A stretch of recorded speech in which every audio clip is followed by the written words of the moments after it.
बिस्मिल्लाहिर्रहमानिर्रहीम। आज तक के मुअज़्ज़ज़ नाज़रीन अस्सलाम वालेकुम। अब किस नंबर 130 मुलाहिज़ा फरमाएं। जावे का सफ़ाक चेहरा कुछ और सफ़ाक हो गया। लोहे की शामों वाली लाठी मेरी पसंद का हथियार है, लेकिन मैं इस सरामीम मुरादे की तरह डरपोक नहीं हूँ कि इसे अपनी पसंद की तरफ खींचूं। तुम कोई सा हथियार भी मशवरे से तय कर लो। मुराद की आंखों में शोले रक्स कर गए। वो घर जा, ठीक है, लाठी कुल्हाड़ी बर्छा जो दिल चाहे ले आओ, मैं तैयार हूं। उसने अपनी पतलून के पांचे उड़से और जोगर उतार कर दूर फेंक दिए। मजमे में सनसनी की लहरें दौड़ गईं। रुस्तम ने गहरी नजरों से मुराद को देखा। उसकी छटीस ने कहा, मुराद जोश में आकर गलती कर रहा है। किसी भी हथियार के साथ ये खतरनाक त्यों मुराद पर भारी रहेगा। रुस्तम के तसव्वुर की निगाह नीचे पथरीली जमीन पर पड़ी हुई मुराद की लाश दिखाई।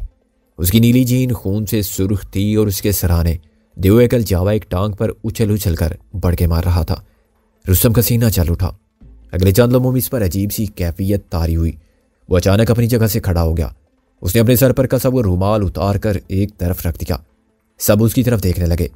वो आतमी लहजे में बोला, ठीक है, अगर ये लड़ाई हथियार के साथ होनी है तो फिर इसके साथ मैं लड़ूंगा। हुजूम पर सन्नाटा छा गया। मुराद ने एहतिजाजी अंदाज में रुस्तम से कुछ कहना चाहा, लेकिन रुस्तम उसके बोलने से पहले बोल पड़ा, तुम चुप रहो मुराद, ये मेरा फैसला है। लेकिन इसने रुस्तम ने मुराद की बात तेजी से काटी। देख मुराद, मैंने तुझसे क्या कहा था? लाले के बाद यहां मैं सरदार हूं, मेरा कहा मानना पड़ेगा। तो अब तुम लड़ोगे? जावेद ने रुस्तम को मुखातिब किया। क्यों, तुम्हें क्यों इतराज है? अभी तुमने खुद ही कहा है कि हम में से कोई एक आ जाए। हाँ, तुम ही आ जाओ, मुझे तुम्हारी टांगे चीर कर ज्यादा खुशी होगी। जावेद के चेहरे पर नजर आने वाली हिजानी कैफियत कुछ और बढ़ गई। उसने दाएं हाथ से अपने चटानी सीने को जोर से कूटा और नफरत से जमीन पर थूका। आहूजा, काठिया और शाह वगैरह आगे आए। शाह ने दिलगीर लहजे में कहा, रुस्तम भाई, हम आपको इस खतरे में नहीं पड़ने देंगे। हम क्या मर गए हैं सारे? तुम्हारी हमदर्दी अपनी जगह है, लेकिन मैंने जो कहा है वही करूंगा। इसे मेरा हुक्म समझो। रुस्तम का लहजा बेलचक था। शाह सरगोशी में बोला, अल्लाह ना करे आपको कुछ हुआ तो हम क्या करेंगे? लाला और असलम भाई तो पहले भी सर पर हैं। अगर उनके बगैर काम चल रहा है तो मेरे बगैर भी चल जाएगा। वैसे भी तुम बेफिक्र रहो, इस शायदे से जेर होने वाला मैं नहीं हूं, कुछ नहीं होगा मुझे। अभी थोड़ी देर में तुम इस सरामी को जमीन चाटता देखोगे। रुस्तम अपनी आस्तीन उड़ता हुआ बाहर निकल आया। इसके दर्जनों साथियों ने पुरजोश नारे बुलंद किए। उनकी आंखें शोले उगल रही थी। अभी कुछ देर पहले उन्होंने अपने साथियों की कटी लाशें देखी थी और अब वो जावे की लाश देखना चाह रहे थे। जावे ने बुलंद आवाज में कहा, इस बात की क्या जमानत है कि अगर मैं तुम्हें जीत लूं तो ये लोग मेरे टुकड़े नहीं कर देंगे? मैं तुम्हें जमानत देता हूं कि इस लड़ाई में ना कोई दखल देगा और ना तुम्हारी जीत के बाद कोई तुम्हें नुकसान पहुंचाएगा। अगर मैं जीत गया तो क्या ये लोग मुझे वापस जाने देंगे? रुस्तम ने अपने साथियों की तरफ देखा और बुलंद आवाज में कहा, यह बंदा इस लड़ाई को जिंदगी और मौत की लड़ाई बना रहा है। जाहिर है ये लड़ाई हम दोनों में से किसी एक की मौत पर खत्म होगी। अगर ये मेरी मौत पर खत्म हो तो फिर इस बंदे को किसी तरह का कोई नुकसान ना पहुंचे। ये जैसा और जिस हालत में भी हुआ, इसे बारूदी सुरंगों से आगे टीलों की तरफ निकाल दिया जाए। सब खामोश रहे। रुस्तम ने एक बार फिर जोर देकर कहा, मैं तुम सब की तरफ से जमानत दे रहा हूं, क्या तुम मेरी जमानत को झूठा साबित करोगे? आहूजा ने हिम्मत करके कहा, ठीक है रुस्तम भाई, हम तुम्हारे सामने चूं भी नहीं कर सकते। तुम हमें पहाड़ से कूदने को कहोगे तो हम कूद जाएंगे, लेकिन कुछ नहीं। नादर काका कहा करता था, लेकिन के आगे बहाने शुरू होते हैं। रुस्तम ने तेजी से आहूजा की बात काटी। ठीक है रुस्तम भाई, हम वही करेंगे जो तुम कहते हो, आहूजा ने मरी मरी आवाज में कहा। जावा मैदान के दरमियान खड़ा था और सवालिया नजरों से रुस्तम की तरफ देख रहा था। रुस्तम ने कहा, तुमने सुना ये लोग क्या कह रहे हैं? और ये पुलिस वाले नहीं, बड़े डेरे के डाकू हैं, जबान के लिए जान दे देते हैं। अगर तुमने मुझे जीत लिया तो वही होगा जो ये कह रहे हैं। चारों तरफ सन्नाटा छा गया। दिलों में धड़कन नकारे की तरह गूंजने लगी और सांसों की लय बहुत तेज थी। इस ख्याल से जावे की आंखों की रोशनी बढ़ गई कि वो जिंदा रहने और आज़ादी हासिल करने के लिए एक बार भरपूर कोशिश कर सकता है। रुस्तम के इशारे पर हुजूम ने दायरे के कुछ और वसी कर दिया। इसने अपनी घड़ी उतार कर आहूजा को थमाई और जूते उतार कर कमीज की आस्तीन उड़स ली। कौन सा हथियार चाहते हो? रुस्तम ने पूछा। कहा तो है, मुझे लोहे की शामों वाली लाठी पसंद है, लेकिन इसके अलावा भी जो तुम चाहो मुझे मंजूर है। लोहे की शामों या कोको वाली लाठी तो शायद यहाँ ना हो, मगर कुल्हाड़ी हर साइज की मिल जाएगी। ठीक है, मुझे तुम्हें लंबे दस्ते वाली कुल्हाड़ी से मार कर भी खुशी होगी, वो बेपनाह एतमाद से बोला। यही वो एतमाद था जो मद्दे मुकाबिल को लर्ज़े बअंदाम कर देता है, लेकिन उसके मद्दे मुकाबिल भी कोई आम शख्स नहीं था। वो बेशुमार सुरमाओं को जमीन चटा चुका था। वो खाली हाथों से भी बंदे को यूं आनन फानन कत्ल कर सकता था जैसे आतिशी हथियार से किया जाता है। उसकी निगाह में उकाब की तेजी और हरकत में जख्मी चीते की सी फुर्ती थी। वो बंदे मुकाबिल की हरकत में आने से पहले ही उसका इरादा भांप लेता था और उसकी तवक्को से पहले वार कर देता था। वो नाम का ही नहीं, काम का भी रुस्तम था। बज़ाहिर देखने में वो धीमा और ठहरा हुआ था, लेकिन जब किसी से निबर्द आजमाई का मरहला आता था तो उसके जिस्म में बिजलियां चमकती थी और वो सरतापा आग बन जाता था। रुस्तम ने काटिया वगैरह को हुक्म दिया और 5 मिनट में लंबे दस्ते की 4-5 कुलाड़ियां मौके पर पहुंच गईं। उनके दस्ते 6-7 फुट लंबे थे। 2 कुलाड़ियों के फल और दस्ते बाकी कुलाड़ियों से ज्यादा मोटे और वजनी थे। उनकी तेजदार मशलों की रोशनी में चमक रही थी। कुलाड़ियां मैदान में एक पत्थर पर रख दी गईं। रुस्तम ने जावे को दावत दी, चुन लो अपने लिए कुलाड़ी। जावे ने अपने लिए मोटे दस्ते और वजनी फल वाली कुलाड़ी चुनी। बड़े माहिराना अंदाज में उसके ब्लेड पर अपनी उंगलियां फेरी और दस्ते को अपने हाथों में घुमा फिरा कर देखा। फिर उसने कुलाड़ी को चाबक दस्ती से अपने इर्द गिर्द घुमाया और मुतमईन नजर आने लगा। रुस्तम ने जावे की तकलीद नहीं की और निस्बतन हल्के फल वाली कुलाड़ी ली।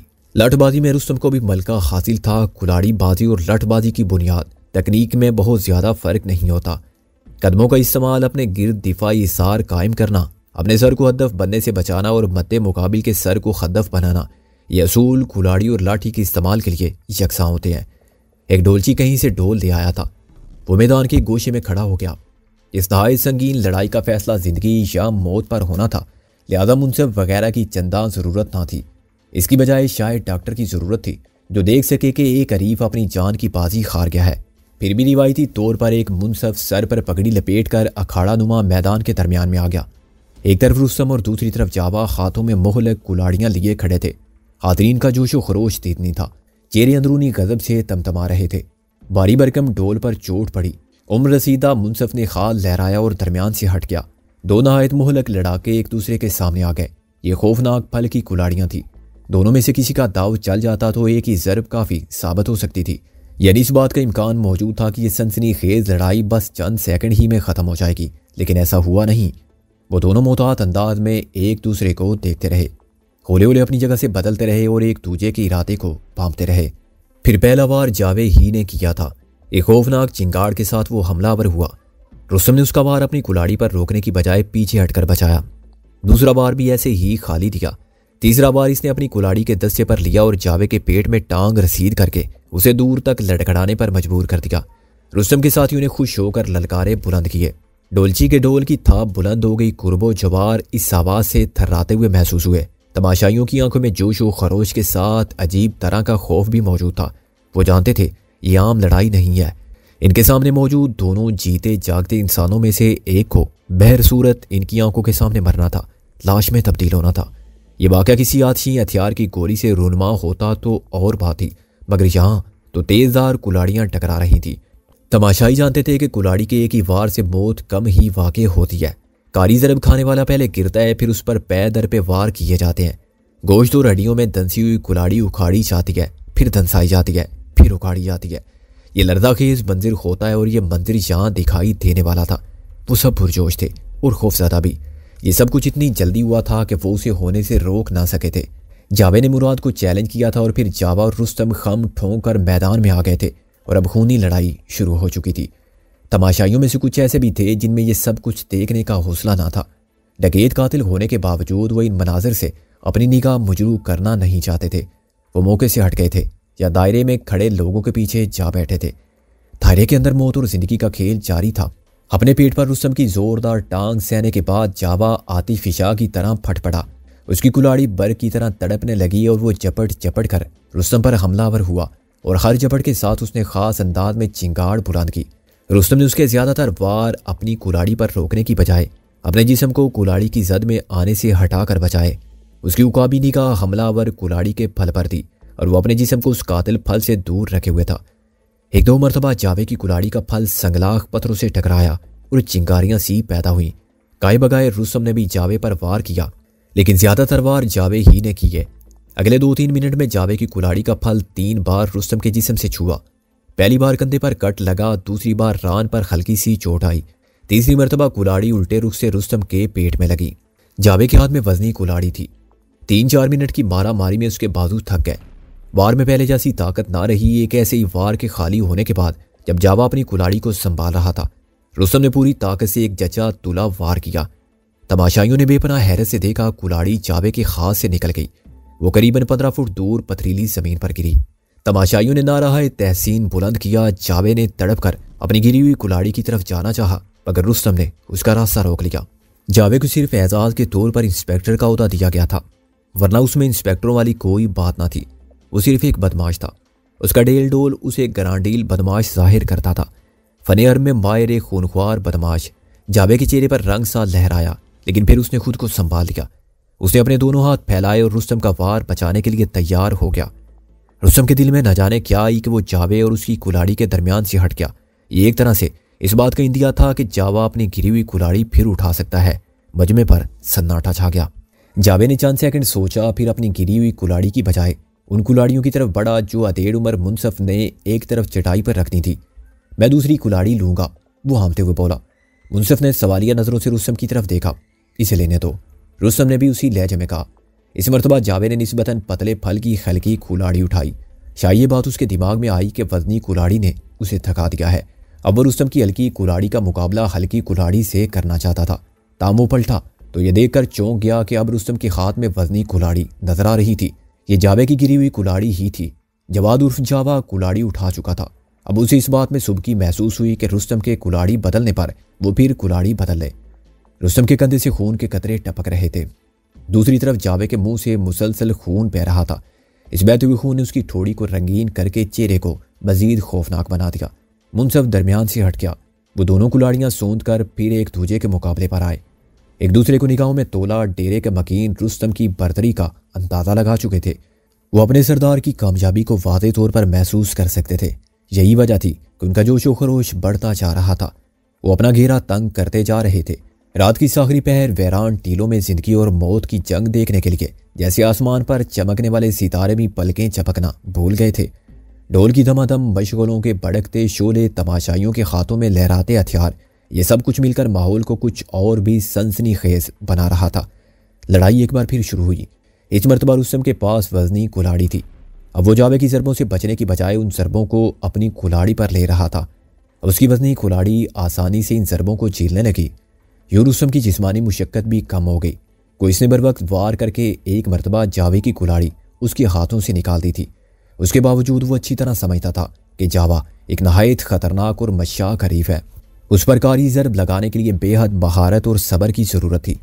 लड़ाई के इस दूसरे मरहले में रुस्तम ने जवाद उर्फ जावे पर कई तेज़ वार किए, मगर वो हर बार दिफा करने में कामयाब हो गया। 3-4 मिनट में जावा ज़रा थका हुआ महसूस हुआ तो रुस्तम ने यकदम उस पर चढ़ाई कर दी।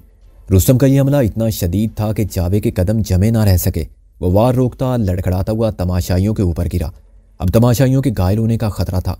रुस्तम ने तो अपना हाथ रोक लिया, लेकिन जावे ने नहीं रोका। गिरते गिरते उसने दोनों हाथों से वहशियाना अंदाज में कुलाड़ी घुमाई। रुस्तम ने झुककर अपना सर बचाया। कुलाड़ी एक बैठे हुए शख्स की पुश्त पर लगी और पहलू की तरफ से उसका शिकम चीर गई। 1 सेकंड से भी कम वक्त में उस शख्स का पहलू खून से रंगीन हो गया और अंतड़ियां बाहर लटक गईं। कुछ लोगों ने जख्मी को पकड़ा और कुछ मुश्तइल होकर जावे पर टूट पड़े। 1 सेकंड के लिए लगा कि वो इसकी तिक्का बोटी कर डालेंगे, लेकिन फिर रुस्तम के अलावा आहूजा, रमजी और मुनसफ वगैरह आड़े आए और जावे को बचाया। रुस्तम ने आहूजा के होलिस्टर से पिस्तौल निकाला और ऊपर तले कई फायर किए। खबरदार पीछे हट जाओ, कोई आगे ना आए। रुस्तम की ललकार ने जादू का असर किया। मुश्तइल अफराद ने ना सिर्फ जावे को छोड़ दिया बल्कि काफ़ी फासले पर पीछे भी हट गए। कुछ लोग जख्मी तमाशाई को लेकर 2 नंबर खूंदर की तरफ दौड़ गए। मुनसफ ने जावे के हाथ से कुलाड़ी ले ली और उसे पीछे हटाकर एक पत्थर पर बिठा दिया। रुस्तम के हाथ से भी कुलाड़ी ले ली गई। मुकाबला वक्ती तौर पर रोक दिया गया। ताहम तमाशाइयों ने अपना घेरा बनाए रखा और ढोलची जोशो खरोश से ढोल बजाता रहा। मद्दे मुकाबिल पर रुस्तम की वाज़ेह बरतरी थी और इस बरतरी ने तमाशाइयों के चेहरों पर चमक पैदा कर दी थी। उनमें असना, लाला ग्रुप के अलावा मुराद ग्रुप के लोग भी शामिल थे। आहूजा, काठिया और रमजी वगैरह रुस्तम को छज्जे के कमरे में ले आए।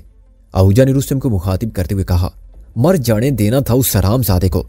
यह वादा खिलाफी होती, जो बात तय हुई है उसके मुताबिक चलेंगे।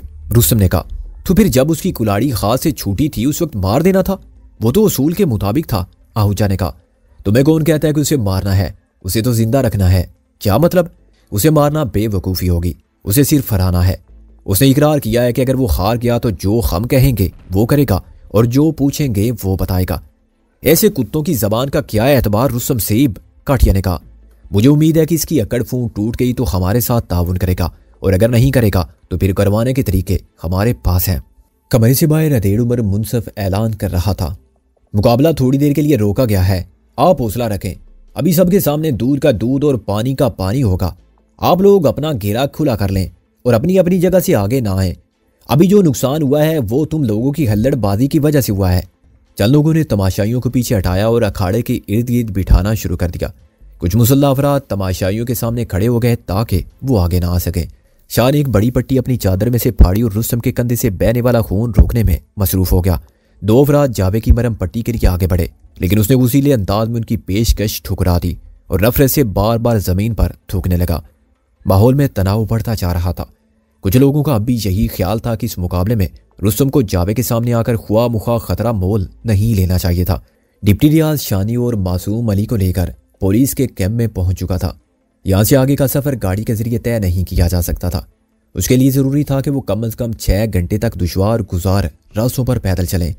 डिप्टी रियाज जीप से उतरा तो चारों तरफ पुलिस वालों की एड़ियां बज उठी। उसने अपने मातहतों से कहा, इन दोनों को अंदर लाओ। खुद वो लंबे लंबे डग भरता एक खैमे की तरफ चला गया। पुलिस वाले उसके आगे पीछे दौड़ने लगे। दोनों से डिप्टी की मुराद शानी और ताया मासूम थे। शानी नीचे उतर आई। ताया मासूम के लिए एक स्ट्रेचर लाया गया। शानी ताया के स्ट्रेचर के साथ एक खैमे में पहुंची। खैमे में कैरोसिन का लैंप रोशन था। इसके अलावा एक छोटा बल्ब भी रोशन था। यह बरकी रोशनी जनरेटर की मरहूने मिन्नत थी। खैमे में 2 लेडीज पुलिस एहलकार मौजूद थी। उनकी आंखों में रत जगह के आसार थे। गालबन डिप्टी रियाज की आमद के सबब उन्होंने रात का बेशतर हिस्सा जाग कर गुजारा था। अपनी इस शब बेदारी का सबब वो शानी को समझ रही थी। उनकी आंखों में शानी के लिए कदूरत के आसार साफ पढ़े जा सकते थे। उनमें से एक लेडी एहलकार वही थी जो 4-5 रोज पहले सपेरन के रूप में घूम रही थी। उसके साथ मर्द एहलकार सपेरों के रूप में थे। फिर मर्द तो रुस्तम के हाथों काम आए थे और ये भागकर अपनी जान बचाने में कामयाब हुई थी। बीबी खड़ी खड़ी अकड़ जाओगी, कुर्सी पर बैठ जाओ। लेडी सब इंस्पेक्टर ने शानी को दावत दी। शानी कुर्सी पर बैठने की बजाय चटाई पर 2 जानों बैठ गई और अपने दोनों हाथ ताया के सर पर रख दिए। वो होले होले करा रहे थे। कोई दर्द की दवा होगी तुम्हारे पास? शानी ने एक एहलकार से पूछा। वो बेबाकी से बोली, हम पुलिस वालियां हैं, हमारे पास तो सिर्फ दर्द ही होता है, लेकिन तुम तो खास बंदी हो, तुम्हारे लिए दर्द की दवा भी ढूंढ लेते हैं। वो एक कोने में गई। यहाँ ऊपर तले 2 अटैची केस धरे हुए थे। उसने ऊपर वाला अटैची केस खोला और उसकी पॉकेट में से एस्प्रिन की गोलियां निकालकर शानी को थमा दी। शानी ने पानी मांगा। एक कूलर में से पानी निकालकर उसे दिया गया। शानी ने किसी न किसी तरह ताया को 2 गोलियां पानी में घोलकर पिला दी। उसने उनके शदीद जख्मी होंठ की पट्टी दुरुस्त की। अपने पल्लू को गीला करके उनका चेहरा साफ किया। उनके सर पर होले होले मसाज करने लगी। ताया की तकलीफ ने उसे अपनी सारी परेशानी और तकलीफ भुला डाली थी। यहाँ कोई डॉक्टर है? शानी ने लेडी सब इंस्पेक्टर से पूछा। वो जहरीले अंदाज में बोली, यहाँ बड़े डॉक्टर साहब तो वही हैं जिनके साथ तुम आई हो। हर तरह का इलाज मुआवजा वही करेंगे। उसका इशारा डिप्टी रियाज की तरफ था। स्ट्रेचर की बेल्ट्स ने ताया मासूम को स्ट्रेचर के साथ बांध रखा था। शानी ने ये बेल्ट्स खोलनी चाहिए, लेकिन लेडी सब इंस्पेक्टर ने रोक दिया। यह पुलिस कैंप करीबन 1 एकड़ रकबे पर फैला हुआ था। शानी को 8-10 खैमों की रोशनियां तो यहाँ से भी दिखाई दे रही थी। वायरलेस का एक बहुत बड़ा एंटीना भी टीले के ऊपर नजर आ रहा था। बोगीर कुत्तों का शोर रात का सन्नाटा चीर कर कानों में जहर घोल रहा था। एक बड़ी सर्च लाइट का रोशन दायरा धीरे धीरे हरकत करता हुआ टीलों के ऊपर से गुजरा तो शानी को मुसल्ला पहरेदार और चंद घोड़े दिखाई दिए। शानी के जहन में खलबली थी। वो जानती थी कि यह बदतरीन वक्त करीब आ रहा है। इसी और ताया मासूम को पकड़कर इस वीराने में लाने का मकसद बहुत वाज़ेह था। डिप्टी रियाज खार वो बुरे से बुरा हथकंडा इस्तेमाल कर रहा था जिसकी इससे तवक्को की जा सकती थी। इन डीलों में इसके लिए सबसे बड़ा खतरा रुस्तम था और रुस्तम को अपने बस में करने के लिए नहायत दीदा दलेरी के साथ शानी को वो यहाँ घसीट लाया था। शानी ने अपने आप से सवाल किया, क्या तुम डिप्टी रियाज को इस बात की इजाज़त दोगी कि वो रुस्तम और उसके साथियों की तबाही के लिए तुम्हें इस्तेमाल करे? इसका आदमी और फौरी जवाब नफी में था। ऐसा किसी सूरत नहीं हो सकता था और ना होना चाहिए था। शानी ने अंदाजा लगाया कि अब वो ऐसे मुकाम पर पहुंच चुके हैं जहाँ रियाज और उसके साथी बदरिया वायरलेस सेट रुस्तम से बराह रास्त रब्ता कर सकते हैं। यह मुमकिन था कि रियाज शानी को रुस्तम से बात करने पर मजबूर करता या फिर शानी और ताया मासूम को इस तरह अजियत के शिकंजे में जकड़ता कि उनकी आओ बकार रुस्तम के कानों तक पहुंचती और वह सब कुछ भूल भाल कर रियाज के कदमों में आन गिरता। शानी ने सोचा कि रियाज ने खुद या लेडी एहलकारों के जरिए उसे अजियत पहुंचाई और इस अजियत रसानी के जरिए रुस्तम को ताबे बनाने की कोशिश की तो वो क्या करेगी। इसने वहीं बैठे बैठे तैयार कर लिया कि वो खुद को रुस्तम और उसके साथियों के पाँव की जंजीरें नहीं बनने देगी। अगर वो जंजीर है तो अपने हाथों से खुद को मार डालेगी। वो जहां तक तहम्मुल से काम ले सकती थी उसने लिया था, और जहां तक बर्दाश्त कर सकती थी वहां तक बर्दाश्त भी कर लिया था। अब वो रियाज हिटलर के हाथों मजीद तकलीफ उठाने से बेहतर समझती थी कि मुज़ाहमत का हक अदा करते हुए खुद को ख़त्म कर ले। ताया मासूम नीम व नज़रों से उसकी तरफ देख रहे थे, जैसे कह रहे हों, मेरी बात याद है ना धी रानी, तू रंग वाली की छोटी चुदरानी है, तू 100 पिंडों देहात के माथे का जूमर है, तू पंजाबी मुटियार की आन बान है। आज वक्त ने तुझे एक सख्त तरीन दोराए पर खड़ा किया है, अब गर्दन झुकनी नहीं चाहिए, कट जानी चाहिए। शानी ने निगाहों में नीम जान ताया मासूम से कहा, ऐसा ही होगा ताया। इस पुलिस वाले को अपने इरादों में नाकामी होगी। एकदम खेमे से बाहर अफरा तफरी के आसार नजर आए। 2 बावर्दी एहलकारों ने एक आरामदेह कुर्सी लाकर खेमे में रख दी, दूसरा तपाई ले आया। बाहर खड़े पहरेदार अटेंशन हो गए। डिप्टी रियाज लंबे डग भरता हुआ खेमे में दाखिल हुआ।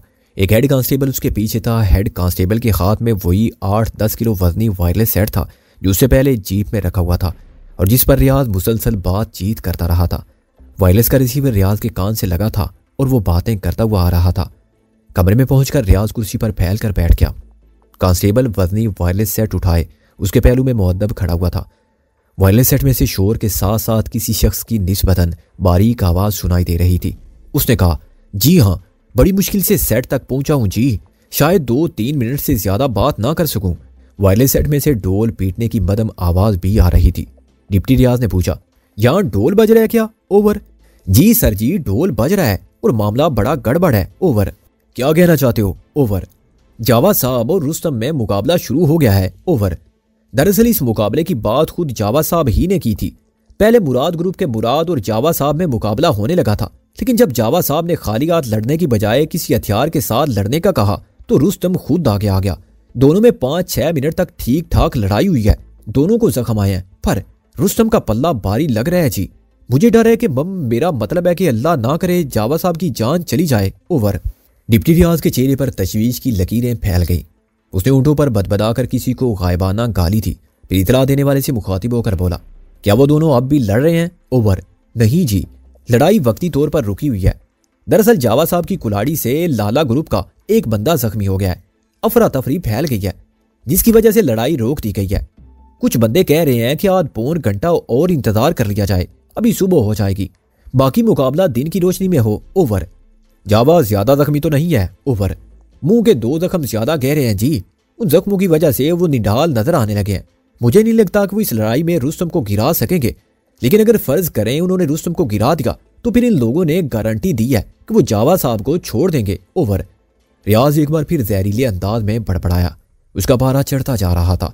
इसी दौरान में वायरलेस सेट पर गूंजदार नारे सुनाई दिए। ये क्या है? रियाज ने पूछा। कुछ नहीं सर, रुस्तम के साथ ही नारे लगा रहे हैं और असला लहरा रहे हैं। रुस्तम की वजह से उन लोगों में नया जोश भर गया जी। फिर वक्त तो तीनों ग्रुप बिल्कुल यकजान नजर आ रहे हैं। हर बंदा सर धड़ की बाजी लगाने को तैयार नजर आता है। ओवर। रियाज ने दांत पीसे। कोई बात नहीं, इनकी दुम में नुमदा फिट करने का इंतजाम कर लिया है मैंने, कुछ देर में सब ठीक हो जाएगा। तुम अपनी जगह चौकस रहो और जैसे जैसे मौका मिले मुझे उन खरामियों के बारे में खबर देते रहो। Over and all. बात खत्म करके डिप्टी रियाज अपनी जगह से उठ गया। उसने रिसीवर वापस हेड कांस्टेबल को थमाया और शानी से कोई बात किए बगैर लंबे डग भरता हुआ बाहर निकल गया। उसके बाहर निकलते ही पथरीली जमीन पर बूटों की एड़ियां बज उठी। पुलिस एहलकार उसके आगे पीछे भागते नजर आए। ताया मासूम शदीद नकात के आलम में सो गए थे या शायद वो नीम बेहोशी की कैफियत में थे। डिप्टी के जाने के बाद दोनों लेडी एहलकार कोने में रखी कुर्सियों पर बैठ गईं और शानी को खुशमगी नजरों से देखने लगी। शानी के कानों में वायरलेस सेट पर होने वाली गुफ्तगू की बाज़गश थी। उसमें रुस्तम का जिक्र हुआ था और जहां कहीं भी जब रुस्तम का जिक्र होता था शानी के जिस्म में आपो आप बरकी लहरें सी दौड़ जाती थी। इसे लगता था कि यकायक इसके दिल की रफ्तार कहीं गुना बढ़ गई हो।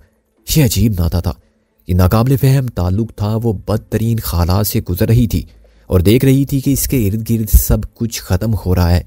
उसके बावजूद वो रुस्तम को देखना चाहती थी, उसके बारे में सोचना चाहती थी। जब से उसे मालूम हुआ था कि बड़े डेरे पर रुस्तम ने नादिया से शादी कर ली है, कोई खलासा ज़रूर पैदा हो गया था।